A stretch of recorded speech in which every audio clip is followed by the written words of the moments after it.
Now to kind of pump the brakes for a second and come back to reality.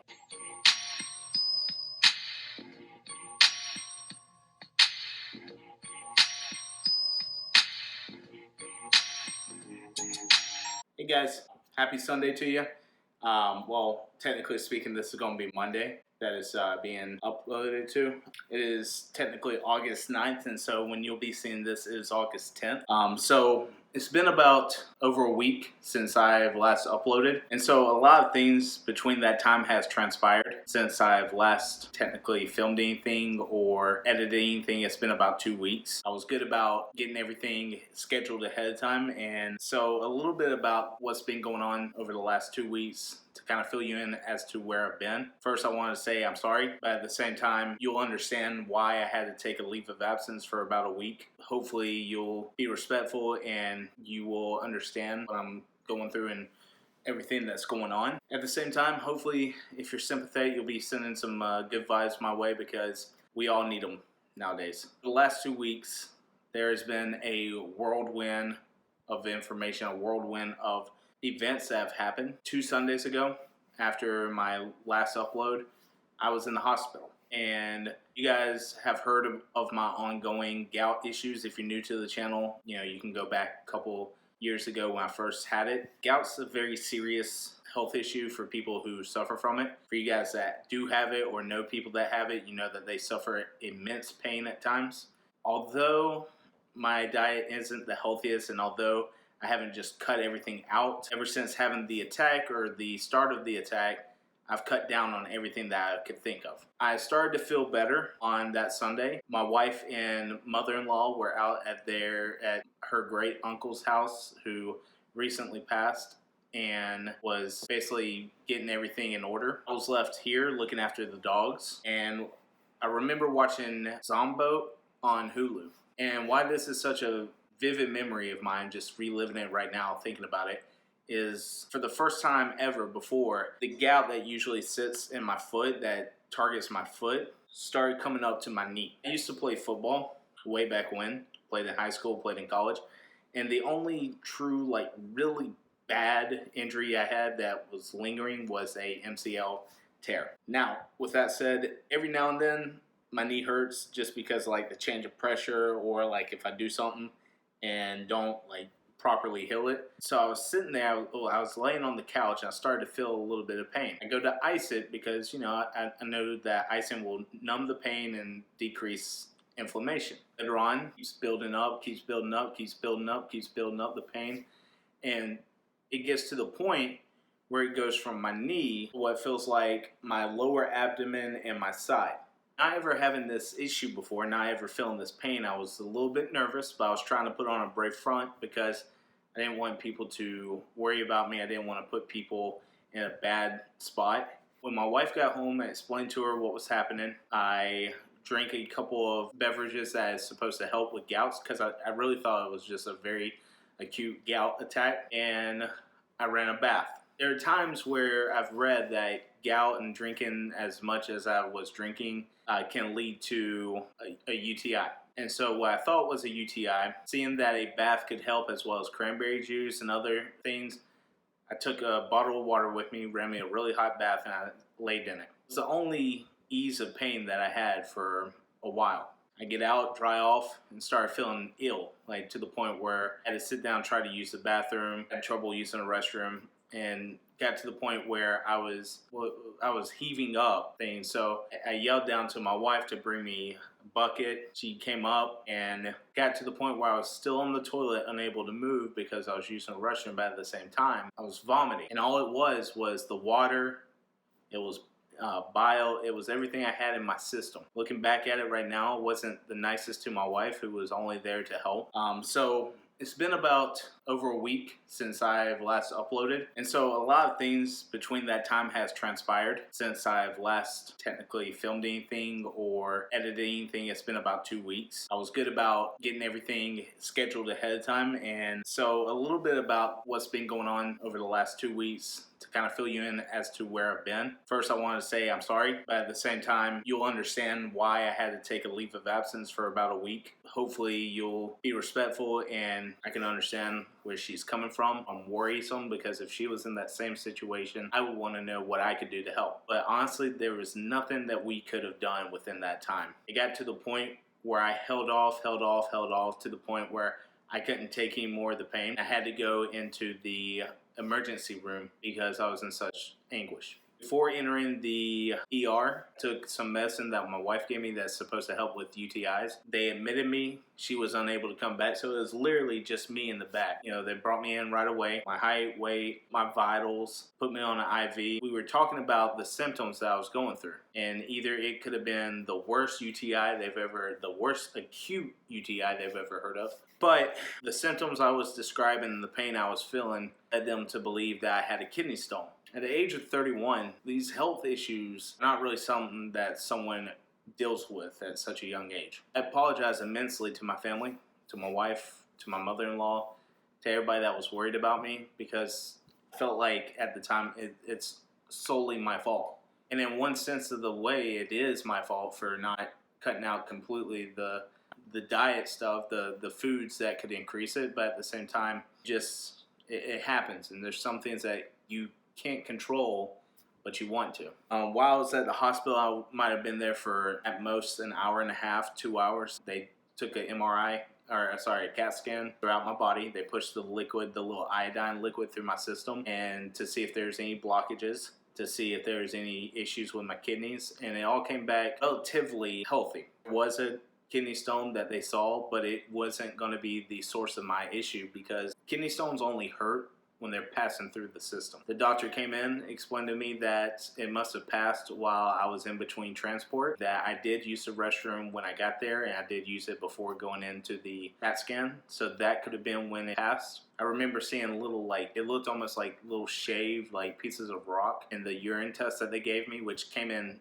inconclusive because I took that medicine prior to going to the ER. All this time, what sucks is not realizing that in between the time that I accepted the job for my new teaching position and the time that benefits came through, the insurance came through, there would be a gap of about 2 months. So all of this is going out of pocket. Very nervous, very worrisome, but at the same time, money isn't always bringing you happiness. Money is not always going to be there. Your health is always more important than your possessions. A couple of things that have been going through me have made me realize this. Now, to kind of take that information and turn it around. That Monday I took off. It was an optional teacher work day for me. It was what they call a flex day. You can use it towards the end of the quarters if you have everything done. You can work from home instead of going in, only if you have everything completed. Wanted to go in, I wanted to see my classroom, I wanted to meet people that I'm going to be working with, but it was more important that I take the rest and ensure that my health was there, or at least somewhat there, to where I could go in and be productive. Day comes around, I go in, I meet the administration staff, I meet a couple of new coworkers that are on the 8th grade floor wing, just kind of take in my classroom. Wednesday rolls around, same thing, getting desks set up, bringing in more supplies for my classroom when kids actually are in there. Just getting to know things and working around some stuff that I'm not really used to that we're going to be using. Thursday, I took the day off to myself. Did a couple of trainings at the house via computer. I spent the day with my wife, which even though it seemed inconsequential or insignificant, it felt very relaxing, and it's actually something that I look back towards and really enjoy for the last 2 weeks. Friday was the first official day back. I'm not talking about this past Friday, I'm talking about the week before, on July 31st. It was the first official day back for teachers. We got our laptops, we were in trainings all day, and all that good stuff. I met the rest of my math department that I work with. I will say this, it's a very different dynamic from where I'm coming from to where I'm at currently. I'm not saying it's necessarily a bad thing, but it's just a completely different dynamic. It's a different kind of personalities that I work with now compared to before. But what I will say is this, you can't really compare people between what you've experienced and what you have now. Is everybody's their own unique person. What I will say is, in both cases, my old school and this school right now so far, I've had really good experiences, and I'm really looking forward to using their information, what they can bring to the table, as well as, help in my own way as much as I can. Friday morning, that same morning, on July 31st, my wife sends me a text. I've been telling you guys, we've been roaming around the area, trying to find houses because we can't live in our in-laws' houses. We can't invade their life to the point where we're intrusive. They're not giving us any kind of grief or anything like that, but eventually our personalities would collide and it would kind of have a little bit of a grind to our relationship. And we have such a good relationship with my wife's mother and father and sisters that we wanted a sense of independence as well as a sense of closeness, because whether we like to admit it or not, yes, we needed change, but the reason we moved up here from Palm Beach County was the fact that our nephew is very young and he is growing daily. So we wanted to be close with him. We wanted to have a relationship with everybody in the family. That's very important to us as a couple. We realized that, yeah, we can be selfish, and yeah, we can do all these fun things and not have to worry about whatever. But the fact of the matter is we're eventually going to be having a family in one sense or another. But also right now, today, we can literally drive 5 seconds down the street or a minute down the road or however far my sister-in-law's house is to here, and we can go see them and our nephew. He's a cool little dude. Very weird. Makes sense that he's in this family because, I mean, I don't know any other family like this one, but I'm not saying that's a bad thing. No, he's a really cool dude. I'm glad that he's receptive of us, because if he wasn't, that would really make my wife upset. So anyway, sorry. Friday morning, my wife sends me a text about the houses in the area, and it's a townhouse on the same road as this house right here. The house we are sitting in right now, the in-laws' house, it is right up the road. It's a little bit more expensive than what we want to pay, but we wanted to at least get a look at it. We wanted the chance to be close from here. We wanted to look at it because if it's anything, the layout's just like this one, except for the front room. In-laws use as I don't really know what you would, like a family room. This house had a office/bedroom downstairs. So we really wanted to see how different the dynamic is of that house, because if it's anything like this house, it's like the perfect match. So we contacted the realtor, and it was weird because my wife's package got lost in the mail. She went on the Nextdoor app in this neighborhood and reached out. The person who had the package had the same house number as this. It was just on a different street. It just so happens that that person was a realtor. Now I'm thinking about it, the coincidences is a little unnerving right now. We explained to her that we're looking in the area and that we would like to go look at the house, and she said, hey, well, while we're here, while we're talking, why don't I show you the house? Why don't you use me? So that's next day, August 1st. My wife, myself, my middle sister-in-law that lives down the street, and my father-in-law, we all went to that house. A little bit different than this one. Not that there's anything wrong with that. We wouldn't want this like exact house anyway. We want to put our own personal personality into it. I don't really like people seeing my emotions, even though I'm a very emotional person. I don't hide things well, but when it comes to like money and interest and having to actually put a poker face on, I don't like people seeing my reaction because I don't want it to play into their hand, so to speak. We got back here. I knew right away that my wife loved the house. I could see it in her face. She was already talking about what she would do with certain rooms, and I gotta say, I fell in love with it right away too. It was perfect for us. There would be no option right away anytime soon that could compare to that house. So we were talking about it. We wanted to get into logistics. We didn't even have a loan yet. We weren't pre-approved yet or anything, because the fact is that the district here is taking a sweet time telling us what we will make and whatnot. And I get it. I'm not happy with them right now, but at the same time, I work for them and I can't really complain right now. So, but we went ahead and got an email from the district that day, what we were going to be making roughly, the very base minimal, and then we sent that to the financing people. They went ahead and approved us for a loan that would very well cover what the price offered, the asking price for that house, and we got to talking.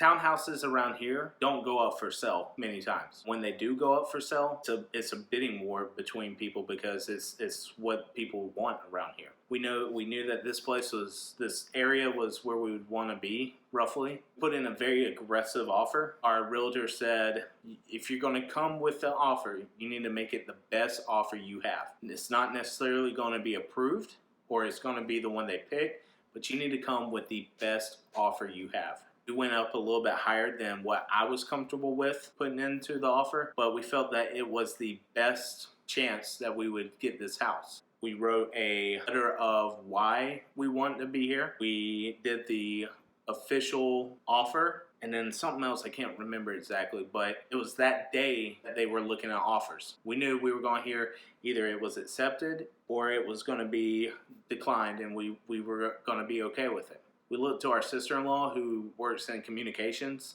for Disney. She writes killer resumes. She writes killer letters. She actually, in fact, did our last cover letter and resume updates for both my wife and I. She makes everything sound professional. She makes everything sound to the point that we would want to sound like. She actually wrote a letter to the point where my wife started tearing up a little bit. It was actually a really nice letter. Come to find out, our offer was the one that they accepted. So technically speaking, we're in the process of getting a house. I could literally go out front, grab a rock, and if I really wanted to try, I could just throw it down the street and hit the house because it's on the same street that my in-laws live on. It's on the opposite side. It's about 12 houses down. And it's an end unit. So you know the end units on the townhouses are the biggest ones because they have that much more space. Now to kind of pump the brakes for a second and come back to reality. I'm still on cloud nine. We're still on cloud nine. We're waiting for the appraisal right now. The inspection went very well. You know, we're thumbs up. We're still driving home. So we're in the truck. We're making steady progress to over there. Back to the situation at hand. If you guys live in Florida, actually anywhere in the United States, you know these times right now are very worrisome in certain aspects. Florida, as a state, and I can really only talk about the county that I'm in, decide to run launch ed or work from home, basically. Even though we had to go in as teachers to do all of our trainings and whatnot to get everything ready, the first 9 days, no matter what you pick, the first 9 days are going to be virtual. So the kids are going to be at home, they're going to be logged on, and we're going to be talking via internet on laptops and whatnot. If you guys are teachers that watch this, or you guys are parents that watch this, you understand that teaching's not easy. It is literally a full-time job, and plus that. The best teachers, people like my wife, who want to do everything that there is to learn, to do everything in her power to do right by the students. Actually, here's my feeling about that. Most teachers want to do right by the students and the parents. People who go above, like way above and beyond, like who will literally give the shirt off her back for each and every single one of her students, even the ones that get on her nerves. She has been extremely overwhelmed. Her school, she's not really used to the demographics of the school, not just the student life, but actual way the campus is run. It's been a little bit tough transition for her. My school is a little bit different, ran a little different. It's been run about the same way ever since the pandemic's hit. So it's been a somewhat easier transition for me than it is for her. I have a lot of people on my team who have been there, who have done it, who can show me the ropes a little bit. But on top of that, we have trainings that have been happening for us that have just knocked it out of the park to make us more comfortable with everything we're about to use. My wife, on the other hand, she hasn't had those trainings. She's had to literally dig through and claw hand and nails and through what seems to be just the trudge of like uncertainty, because not only does most of her students' families not know what's going on, but her principal's been so busy that she hasn't had time to set these meetings. So my wife, being the resourceful person that she is, kicked the snot out of our operating system, meaning that she went in and no matter all the excuses she could have had to say, I give up, all the excuses that she could have said that I can't do this, she shut it up. She pushed the issues aside and kept pushing through. Learning an operating system is hard enough as it is. Learning an operating system and doing the trainings for what you have to do for the school itself, even harder. Needless to say, we're both extremely still overwhelmed, but it's getting to the point now where we can caution to the wind. We can't sit here and wait and hope and worry. Getting to the point now where it's go time. It's the calm before the storm. No matter what you do, no matter how much you worry, time doesn't stop. My wife's very good about keeping everything bottled up, about using her strategies to kind of relieve some stress. I'm a very high-ridden anxiety person. I have no nails. I bite them very often. My anxiety is through the roof all the time. Not that I'm so nervous about things, but I want things to go well. And if they don't, it's very hard for me to adapt. I really want to do right by the students. And I always praise my wife because she's literally a teacher that's one in a generation type of people. I, on the other hand, how would I describe my teaching? I mean, my philosophy's there. I mean, I love every kid. I want to see them grow academically and individually. I want them to mature. I want them to understand what we're teaching, why we learn things. But I also want them to fall in love with what we learn. One way to do that is to make class fun. And I don't mean like you're goofing off, you're having a like joke or so. Like, I mean like you're actually learning, and you're learning why, you're learning how, you're learning what, and you're asking the questions, you're leading the students to ask their own questions and to teach themselves. I teach middle school. Eventually I do want to get into high school, but right now middle school is the perfect age because you still have the ability to make an impact on a kid's life, and say they're heading down the wrong path, but you have a one-on-one with that one student and it changes. People don't teach because they're selfish. Teaching is a very selfless job. We give, we give, and no matter what, we want the students to be proud of not only themselves, but of who they become. It's a very trying time in today's age. I mean, I'm not going into the whole whether you think Corona is bad or not. The fact is that it's a virus. The fact is that it's killed and affected many people throughout the world. The fact is that some people, some healthy young teachers, feel the need to go in to a lawyer's office and draw up a will, last will and testament, or whatever they're called, last will of testament. They're not doing it for shock value. They're doing it because they really want to know what's going to happen to their significant other or whatnot. And the fact is, I mean, we're all worried, but at the same time, the kids can't just sit at home and do nothing. They can't. I can't fault the parents for choosing to be in class face-to-face, because even though it's scary, we're doing everything that we can to be preventative to spread the disease. We're not. I mean, your teachers, unless they really teach health and really have a fine understanding of everything, we don't have the answers. Just know that we're going to do everything in our power to keep your kids safe, to keep ourselves safe, to keep our families safe. And the fact is that we need to be understanding of everybody. And we can't just have a blanket response to certain situations. So the reason why I was out for a week, didn't edit, didn't really play games. I maybe played games last week twice. Was having issues with connection issues, was just not feeling up for it, was hurting. So the reason why I was out was the fact that my anxiety was so high that I didn't know if I was going to be able to make it to this week. I don't mean like my life was in jeopardy. I mean like I didn't know if I was prepared for this week.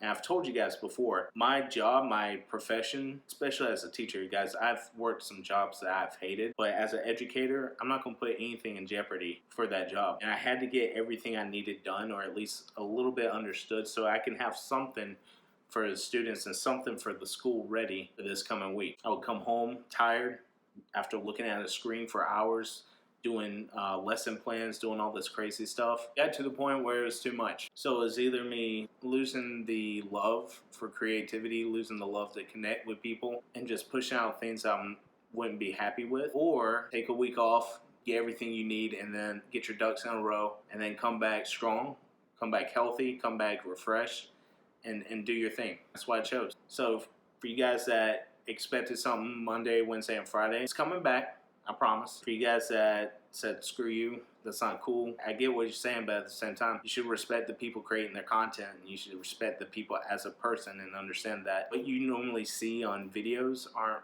really everything that you see in their life. People put up a brave front, not only in videos, but they put in a brave front in person. Just understand that it's going to be how it's going to be, and it is what it is for right now. But things will get better. I have hope that this year's going to go fine. I can't wait to see my students in person. I can't wait to not have to wear a face mask. I can't wait to move into the new house. With all the negatives that are going off in the world, there's always that positive. And I can't wait, more importantly, I can't wait to grow with my family and grow with my little nephew, who I get to see. This kid knows more things than I probably knew when I was 5 years old at the age of like 2.